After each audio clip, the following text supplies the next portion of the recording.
ठीक है दोस्तों, इसका पावर एसी ये है दोस्तों। अब मैं चेंज कर दिया है एसी को, ये इसका पावर एसी है दोस्तों। देखो दोस्तों, ये एसी इसका है, मैं एसी चेंज करके और इसमें लगा दिया दोस्तों। रनिंग वाला एसी लगाने से प्रॉब्लम सॉल्व हो गया दोस्तों। ऐसा टेक्निकल वीडियोस पर मैं आपके लिए लेकर बना रहा हूँ। उसके लिए मेरे चैनल को सब्सक्राइब कीजिए, शेयर कीजिए, लाइक कीजिए।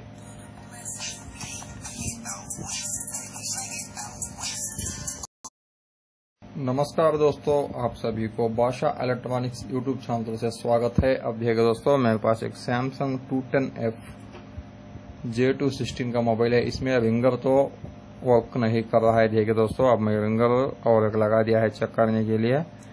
ऐसा करने से हमको ये रिंगर तो वर्क तो नहीं कर रहा है। यहाँ पर हमको कूल टेस्ट में चेक करने से 450 रीडिंग तो दिखा रहा है ये पॉइंट पर, और ये पॉइंट पर 450 तक का रीडिंग तो दिखा रहा है, लेकिन हमको ये रनिंग में साउंड तो नहीं आ रहा है दोस्तों। अब एक बार मोबाइल ऑन करके मैं आपको बता दूंगा। देखिए दोस्तों,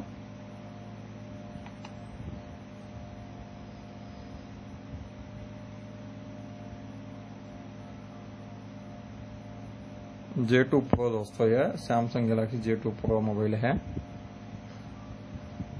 मेन से इसमें प्रॉब्लम आता है कि पावर एसी का सेक्शन में इसके साउंड एसी दिया जाता है, इसलिए हमको पावर एसी चेंज करना पड़ेगा। ये पावर एसी चेंज करने से हमको प्रॉब्लम तो सॉल्व हो जाता है दोस्तों।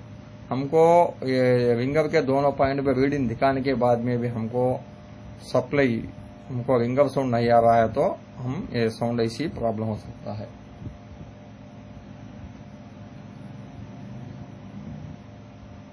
ये हमारा रिंगर एसी होता है दोस्तों, रिंगर और पावर एसी होता है ये। इसका नंबर है स्पेक्ट्रम SPRD 2723M है दोस्तों। इसका नंबर 2723M। इसमें साउंड एसी और पावर एसी दोनों भी रहते हैं दोस्तों। अब हमको इसमें साउंड सेक्शन खराब होने से इसमें साउंड तो नहीं आ रहा है दोस्तों।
ठीक है दोस्तों, अब मैं ये पावर एसी चेंज कर दिया है दोस्तों।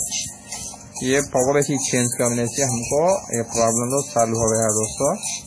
हमको कौन सा भी हमारा ये J2 Pro मोबाइल में साउंड प्रॉब्लम है तो पहला हम ये ringer point supply reading check करना है। चेक करके ये रीडिंग बराबर होकर साउंड नहीं आ रहा है तो ये पावर एसी चेंज करना पड़ेगा दोस्तों।